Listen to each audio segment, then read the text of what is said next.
শান্তিপুর একটা ছোট গ্রাম, যেখানে মানুষ শান্তিতে দিন কাটায়। হাল্ক, বাজার থেকে চাল আর সবজি নিয়ে আয়।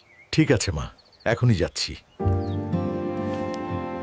শুনেছিস, পাহাড়ের দিক থেকে দস্যু আসছে। গ্রাম লুট করবে নাকি? এই গ্রাম এখন আমাদের। যা আছে সব বের কর। আমরা গরিব মানুষ, আমাদের কিছুই নেই। চুপ কর বুড়ি। আমার বাড়ি ছেড়ে চলে যাও।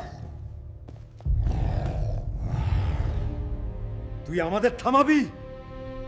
আর এক পা এগোলেই শেষ।